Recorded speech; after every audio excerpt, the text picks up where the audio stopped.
करेंगे cell theory के बारे में, उसका मॉडिफिकेशन कैसे हुआ, यूनिसेलुलर क्या होते हैं, मल्टीसेलुलर क्या होते हैं, यूनिसेलुलर के लिए सेल क्या है। ओके नाउ जैसा कि हमने देखा कि ऑल द लिविंग ऑर्गेनिज्म किससे मिलकर बने हुए हैं, made up of cells. Okay अब हम सेल के बेसिस पर, on the basis of number of cells, single cell है या कई सारी सेल्स हैं, उसके बेसिस पर सेल ऑर्गेनिज को दो भागों में डिवाइड करेंगे। ओके नाउ एक है यूनिसेलुलर यानी कि सिंगल सेल से मिलकर बने हुए हैं, और एक है मल्टीसेलुलर जो मैनी सेल से मिलकर बने हुए हैं। ओके यूनिसेलुलर में कौन कौन से आते हैं, आपने नाम सुना होगा, अमीबा, डाइटम, पैरामीशियम, क्लेमाइडोमोनास, खूब सारे हैं ऑर्गेनिज जो यूनिसेलुलर में आते हैं। ओके यहाँ लिख देते हैं हम एक्सेट्रा, और भी हैं प्लांट्स हैं, एनिमल्स और भी हैं जो आपके मल्टी सेलुलर में। ओके नाउ अब हम बात कर रहे हैं व्हाट इज सेल। सेल के लिए हमने क्या कहा था, अब हम यूनिसेलुलर ऑर्गेनिज के संदर्भ में सेल को समझाना चाह रहे हैं।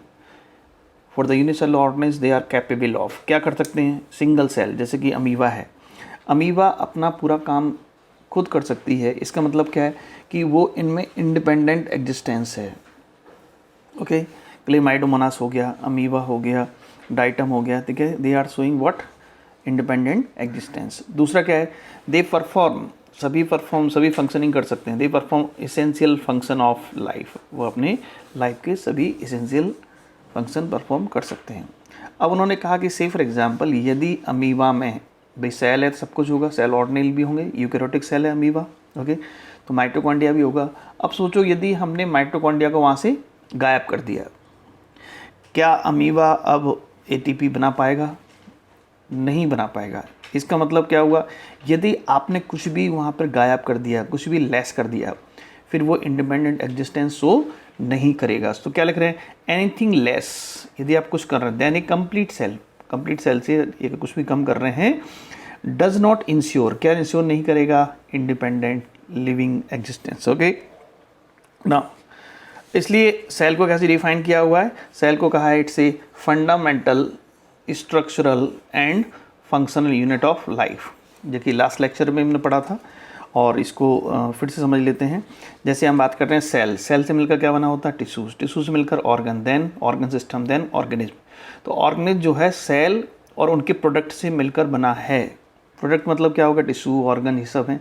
तो ये आपको लाइन अभी आगे आएगी सेल थ्योरी में। क्या कहा उन्होंने, सेल और उनके प्रोडक्ट, मतलब इनकी बात कर रहे हैं, से मिलकर ऑर्गेनिज्म बना है। अब हम स्ट्रक्चरल यूनिट का मतलब क्या है। ओके यूनिट मतलब होता है एक, तो ऑर्गेनिज की जो स्ट्रक्चर है वो किससे मिलकर बनी हुई है, सेल से। अगर सेल नहीं होती तो ये नहीं होते, ये नहीं होते तो कभी भी ऑर्गेनिज्म नहीं बनता। ओके तो ये हो गया। नेक्स्ट क्या है, structural unit. Okay functional unit, function मतलब क्या है, जो फंक्शन हमें ऑर्गेनिज्म में हो रहा है वही सेल में हो रहा है, और जो सेल में हो रहा है वही ऑर्गेनिज्म में हो रहा है। ठीक है, जैसे घर में हम चावल बनाते हैं, तो चावल बनाते हैं कैसे देखते हैं, भाई थोड़े से चावल लिए और क्या करते हैं, उसको थोड़ा सा प्रेस कर देते हैं। ठीक है, प्रेसिंग से क्या हुआ कि अगर वो दब गए तो चावल पक गए, और अगर नहीं दबे तो चावल नहीं पके। ओके इस तरीके देख लेते हैं। पूरे चावल तो हम देखते नहीं, क्यों भाई, पके हो कि नहीं पके हो। तो क्या करना है, हमें देखना है कि ऑर्गेनिज्म में क्या फंक्शनिंग हो रही है, वो हम एक सेल के माध्यम से भी देख सकते हैं। अब हम बात कर रहे हैं थोड़ा हिस्ट्री के बारे में, इनकी हिस्ट्री कैसी रही, किस तरीके से किसने किन किन लोगों ने काम किया है स्टार्टिंग में। ठीक है, हिस्ट्री के बारे में। ओके तो सबसे पहले आए रॉबर्ट हुक। हो सकता है इनकी साइड में हुक ना हो, मम्मी ने नाम रख दिया रॉबर्ट हुक, तुम्हारा अच्छा नाम रॉबर्ट हुक, जाओ। ठीक है, तो इन्होंने क्या हुआ, एक कॉर्क सेल होती है, आपने देखा होगा केमिस्ट्री की लैब में कुछ गट्टे से होते हैं लकड़ी के छोटे टुकड़े, उनको उन्होंने क्या पतला पतला काटा, थिन स्लाइस, पतली काट कटी। इसके बाद उन्होंने देखा कि माइक्रोस्कोप में देखा तो ये जो मधुमक्खी का छत्ता होता है ना, हनी कॉम्ब, उस तरह की स्ट्रक्चर दिख रही थी। ठीक है, तो उन्होंने इसको कहा था सेलुली। क्या कहा था, सेलुली। ओके एक को इस तरीके से बहुत सारे बन गए सेल, तो इन्होंने बाद में इसको ना सेल कहा। तो अब यहाँ पे जो कॉर्क होती है, कॉर्क क्या है, डेड सेल है। तो सेल तो उन्होंने खोजी, लेकिन सेल कैसी थी, डेड। तो first cell who discovered, question आता है, first cell discovered by, created discovery of cell and cell wall. तो फर्स्ट सेल किसने डिस्कवर्ड की, वो की थी रॉबर्ट हुक ने। ओके ये क्वेश्चन आता है। सेल वाल के बारे में इन्होंने बताया था कि सेल वाल प्लांट्स, ठीक है, सेल वाल को भी देखा था। नाउ अगर क्वेश्चन नेक्स्ट आता है, क्या आता है कि लिविंग सेल किसने दी थी, फर्स्ट लिविंग सेल। तो फर्स्ट लिविंग सेल किसकी देखी, लिविंग सेल के लिए आपका नाम जाएगा एंटन वॉन ल्यूवेनहॉक। देखिए फर्स्ट सेल किसने देखी, रॉबर्ट हुक, लेकिन फर्स्ट लिविंग सेल किसने देखी, तो आपका नाम तुरंत चेंज हो जाएगा, उनका नाम क्या हो जाएगा, एंटन वॉन ल्यूवेनहॉक।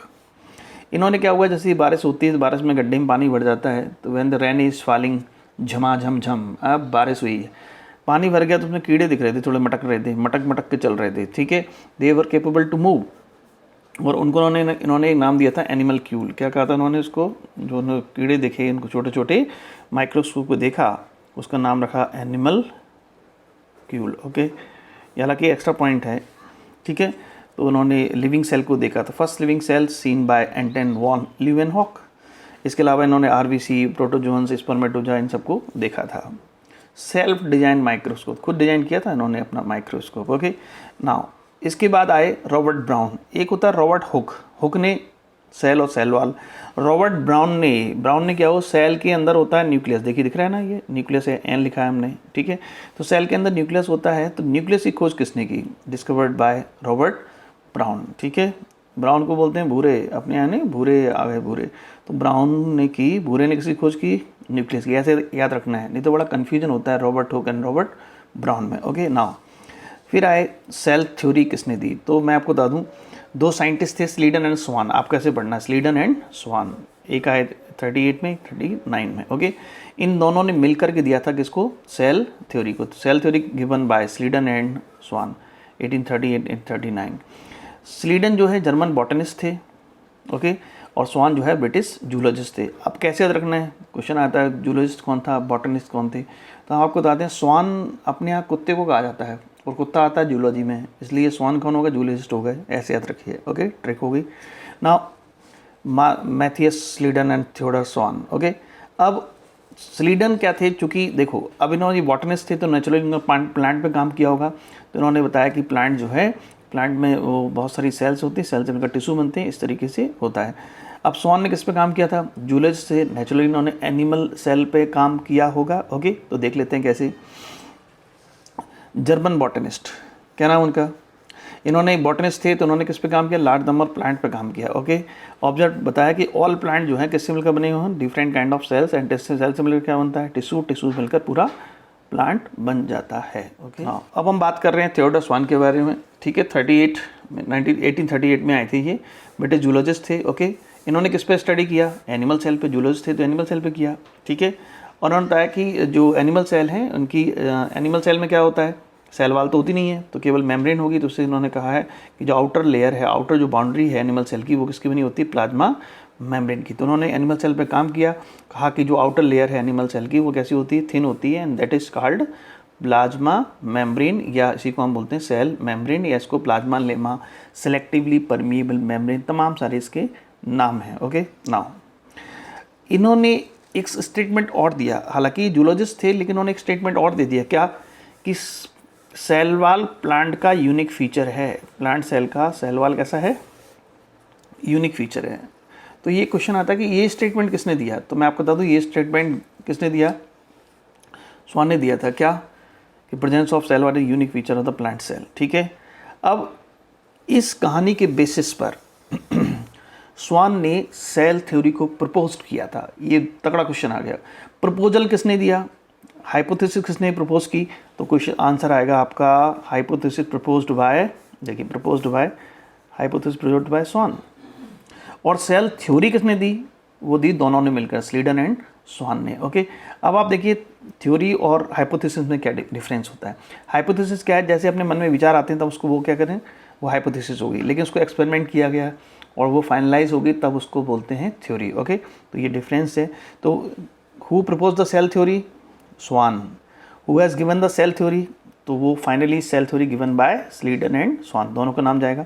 सो प्रपोजल दिया, तो इन्होंने कहा कि एनिमल सेल, ये सेल थ्योरी बेसिकली यही कंसेप्ट सेल थ्योरी में, उन्होंने कहा चाहे एनिमल सेल हो या प्लांट सेल हो, they are composed of, made up of किसके, cell and then product of cell, ये सेल थ्योरी है, ठीक है।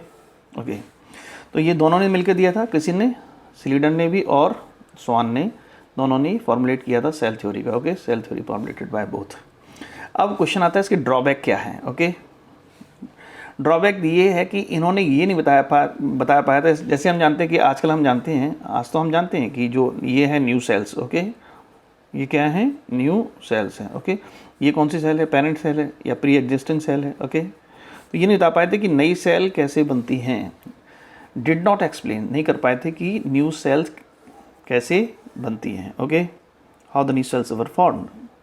तो इसके लिए एक साइंटिस्ट रुडोल्फ विर्चो, जो कभी नहीं खाते थे मिर्चों, ओके, 1855, ओके 1855 जब ये थे इन बचपन, इन्होंने किया था क्या, इन्होंने सेल थ्योरी को मॉडिफाई किया। अब नेक्स्ट क्वेश्चन आ गया, who has modified the cell theory और who has given the final shape of the cell theory. Okay, तो सेल थ्योरी को बाद में कहा गया, इन्होंने नाम रखा है इसको सेल डॉक्ट्राइन भी बोला। क्या बोला इन्होंने, cell doctrine. Okay, cell doctrine भी बोलते हैं, एंड देन सेल प्रिंसिपल भी बोलते हैं, सेल लीनिएज भी बोलते हैं। ओके, तो इनके नाम हो गए डिफरेंट। ओके, तो मॉडिफिकेशन किसने किया, रुडोल्फ विर्चो ने। फाइनल शेप किसका दिया, रुडोल्फ विर्चो ने। तो इन्होंने क्या बताया, इन्होंने एक सेंटेंस दिया, कहा ओमनिस सेलुला ई सेलुला, ऐसे उन्होंने बोला। लोगों को समझ में नहीं आया ये क्या बोल गए भाई जल्दी में, क्या बोला उन्होंने, ओमनिस सेलुला ई सेलुला।